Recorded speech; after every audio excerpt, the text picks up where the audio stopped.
Praise the lord. హల్లెలూయా. దేవునికి మహిమ కలుగునుగాక. క్రీస్తునందు నా ప్రియమైన దేవుని బిడ్డలైన మీ అందరికీ ఇది కాలపు శుభములు తెలియచేస్తున్నాను. ప్రియమైన దేవుని బిడ్డలారా, మన కర్మేల్ రివైవల్ మినిస్ట్రీస్ తరపున దేవుడు అనుగ్రహించుచున్న ఈ అనుదినపు అభిషేక వర్తమాన కార్యక్రమాలు మీకు ఆశీర్వాదకరంగా దీవెనకరంగా ఉన్నాయని మేము భావిస్తున్నాం.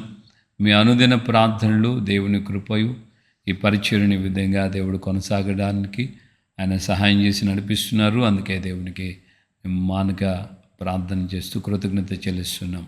ప్రియమైన దేవుని బిడ్డలారా, మరి ఈ దినపు దేవుని లేఖనంలో ఉండే ఒక మాటను మనం గమనిద్దాం. యేసయ్య ఆయన అనేక మంది శిష్యులు ఆయన వెంబడిస్తున్నటువంటి వేళలో ఒక సందర్భం ఆయన కొంచెం కఠినమైన వాక్యపు ఉపదేశాలు ఆయన ప్రకటించాడు. ఇప్పుడు ఆ మాటలు విన్న తర్వాత అనేకులు అభ్యంతరపడ్డారు అని రాయబడింది. అలాగే ఇది చాలా కఠినమైన మాట, లేక బోధ, లేక ఉపదేశం అనొచ్చు. ఇది చాలా కఠినమైనది, దీన్ని ఎవడు సహించగలుగుతాడు అంటూ ఆయనను వెంబడించడం మానేశారు. అనేక మంది ఆ దినం నుండి ఆయన వెంబడించడం ఆపేశారని దేవుని వాక్యం తేటగా చెప్పు. అదే క్రమంలో మనం గమనించినప్పుడు యేసు ప్రభు తన దగ్గర ఉన్న 12 మంది శిష్యులను కూడా అదే మాట అడిగారు. వీరందరూ వెళ్ళిపోయారు కదా, మీరు కూడా వెళ్ళిపోతారా అని. అప్పుడు యేసయ్యతో పేతురు గారు అన్నమాట ఏంటంటే, బోధకుడా, జీవవాక్కులు నీ ఎదుండగా మేము ఎక్కడికి వెళ్ళగలం, ఎవని ఎద్దుకు వెళ్ళగలము అని. అంటే యేసయ్య దగ్గర ఉన్న మాటలు ఎలాంటివంటే జీవవాక్కులు అని. ఆ మాటను గుర్తించినటువంటి పేతురు గారు ఆయన యేసయ్యతో ఆ మాట చెప్పాడు. ప్రియమైన దేవుని బిడ్డలారా, మనం గమనిస్తే ఆ మాటల్లో జీవం ఉందని, జీవవాక్కులు ఆయన దగ్గర ఉన్నాయని ఈ లేఖనం తేటగా మనకు బోధపరుస్తుంది. ఈ ఉదయకాలం ముందు మన జీవితంలో కూడా మనం గమనించినప్పుడు ఆ మాటలు మనల్ని బ్రతికిస్తాయి, జీవింపచేస్తాయి. చూడండి, అనారోగ్యంతో ఉన్నటువంటి అనేక మందిని యేసయ్య ఏమన్నాడు? ఒక రోగి, కుష్ఠరోగి, ప్రభువా నీకు ఇష్టమైతే నన్ను శుద్ధునిగా చేయన్నప్పుడు యేసయ్య చేయి చాపి నోరు తెరిచి అంటున్న మాట ఏంటంటే, నాకు ఇష్టమే, నువ్వు శుద్ధుడు కమ్ము అని. అంటే నీకున్న రోగం ఏదన్నా సరే, ఏ వ్యాధితో, ఏ బాధతో నువ్వు బాధపడుతున్నా ప్రభువును నువ్వు అడిగి, అయ్యా నీ మాటలు జీవం కలిగిన మాటలు, నీ మాటలు నాకు ఉంటే చాలు, నీ వాక్కును పంపండి, నీ వాక్కు నాకు ఇవ్వండి అని నువ్వు ఆయన్ని నోరు తెరిచి అడిగితే ఆయన వాక్యము నీ యొక్క జీవితంలో ఎంతటి ఘోరమైన రోగంతో ఉన్నా సరే ఆయన వెంటనే బాగు చేస్తాడు. కీర్తన గ్రంథంలో కూడా ఈ మాట ఉంది, ఆయన తన వాక్కును పంపి వారిని స్వస్థపరిచును అని. దేవుని బిడ్డలారా, జీవం కలిగినటువంటి దేవుని యొక్క మాటలు ఆయన దొండగా ఆయన్ని విడిచి ఆయన్ని కాదని మనం మన మనసులో పలు విధాలుగా స్వబుద్ధిని ఆధారం చేసుకొని సొంత ఆలోచనలతో రకరకాలుగా ప్రయత్నం చేస్తాం. ఆ డాక్టర్ అని, ఈ డాక్టర్ అని, ఆ హాస్పిటల్ అని, ఈ హాస్పిటల్ అని, అక్కడ బాగా చూడట్లేదు, ఇక్కడ బాగా చూస్తారు, అక్కడ ఎవరో చెప్పారు బాగా చూస్తారని, వాళ్ళు ఎవరో చెప్పారు ఈ మాటలు చేస్తారని, ఈ విధంగా రకరకాలుగా మన జీవితాలు పరితపిస్తూ ఉంటాయి. మనం ఏదో బ్రతకడానికి మన సొంత ప్రయత్నాల ద్వారా ఎన్ని ఆలోచనలు కలిగి ఉన్నా ఒకటి మాత్రం వాస్తవం ఏంటంటే, యేసయ్య దగ్గరికి మోకరించి ఆయన దగ్గర మనం అడిగితే, అయ్యా నీ మాటలు జీవగలిగిన మాటలు, జీవవాక్కులు నీ వద్ద ఉన్నాయి, నువ్వు ఒక్క మాట చెప్తే నాకున్నటువంటి రోగం, అది శారీరకమైన రోగం కావచ్చు, మానసికమైన రోగం కావచ్చు, శారీరకంగా మానసికంగా ఉన్నటువంటి ఏ రోగమైనా సరే ప్రభువు తన వాక్కును పంపితే నీకు పరిపూర్ణమైన విడుదల, స్వస్థత కలుగుతుంది. హల్లెలూయా. సో అలాగే యేసయ్యను ఒక స్త్రీ, కనాను స్త్రీ, ఆమె వెంబడిస్తూ వచ్చింది. చాలా దూరం నుంచి యేసయ్య వెంట పడి కేకలు వేస్తూ వస్తుంది, బోధకుడా నా కుమార్తెను దెయ్యం పట్టి పీడిస్తుంది, దయతో ఆమెను విడిపించు. శిష్యులు యేసయ్య యొక్క నిశ్శబ్దాన్ని గమనించి శిష్యులు అంటున్నారు, ఈమె చాలా దూరం నుంచి వస్తుంది కదా ప్రభువా, ఈమెకి ఏదైనా చెప్పి పంపించండి.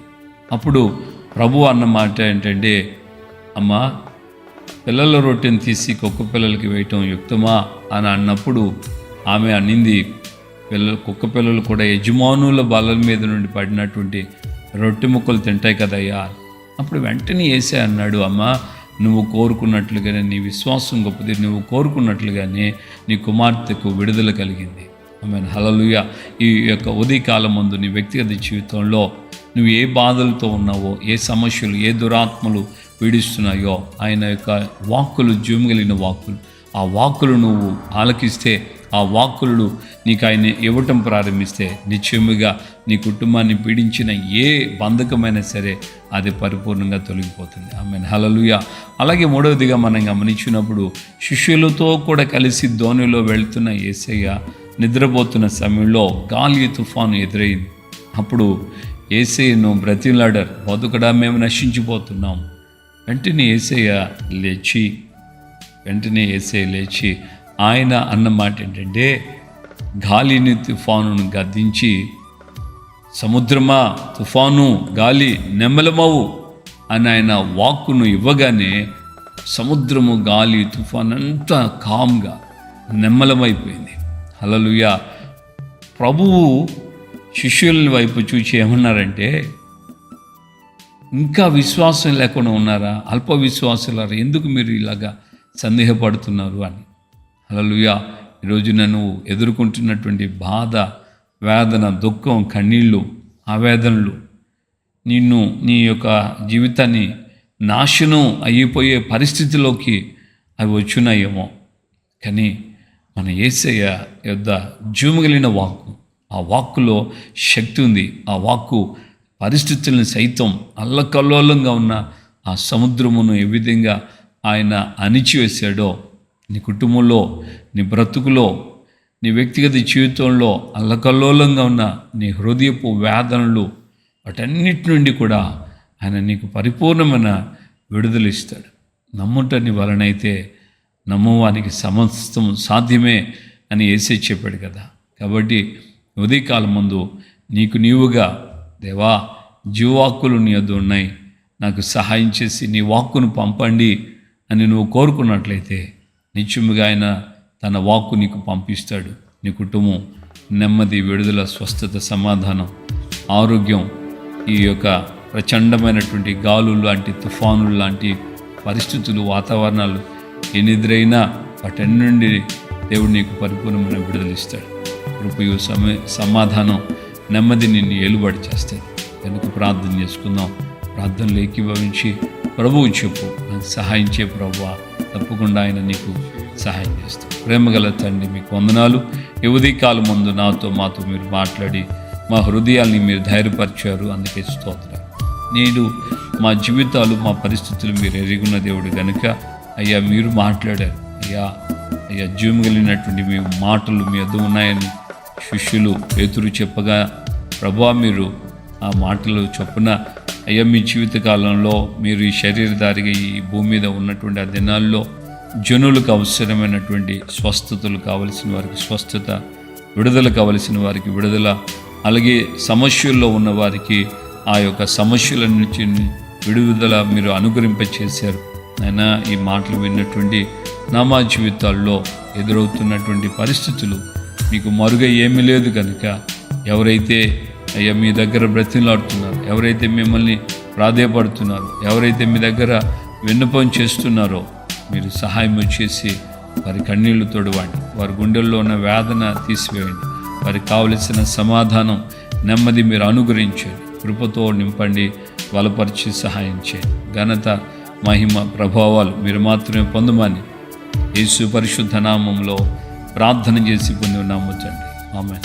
మన ప్రభువైన యేసుక్రీస్తు కృపయు, తండ్రి అయిన దేవుని ప్రేమ, పరిశుద్ధాత్మిక అన్యోన్య సహవాసం, సమాధానం ఇప్పుడు ఎల్లప్పుడూ సకల పరిశుద్ధులకి మనకును ప్రాముఖ్యంగా ఆయన యొద్ద జీవవాక్కులు ఉన్నాయని ఆయనకే మొరుపెడుతూ ఆయన యొక్క పాదాలు పట్టుకుంటున్న వారందరికీ కృపయు, సన్నిధి, సమాధానం నిరంతరము తోడై ఉండి సమాధానంతోనూ, ఆరోగ్యంతోనూ, స్వస్థతతో నడిపించునుగాక. ఆమేన్. ఆమేన్. హల్లెలూయా. ప్రభుపేట అందరికీ వందనాలు. నిశ్చయం ప్రభు యొద్ద జీవవాక్కులు ఉన్నాయి. నమ్మి నువ్వు ప్రార్థన చేస్తే, ప్రార్థనలు ఏకీభవించి నీ దినమంతా కూడా మనసారా నువ్వు ఆయనకి చెప్పగలిగితే నిశ్చయముగా నీ వ్యక్తిగత జీవితంలో ఉన్నటువంటి ప్రతి సమస్య నుంచి ప్రభు నీకు పరిపూర్ణంగా విడుదలిస్తాడు. అనేకులకి మాటలు షేర్ చేస్తూ ఈ పరిచయంలో సహకారులుగా ఉండాలని ప్రేమతో కోరుకుంటున్నాను. ప్రభుపేట అందరికీ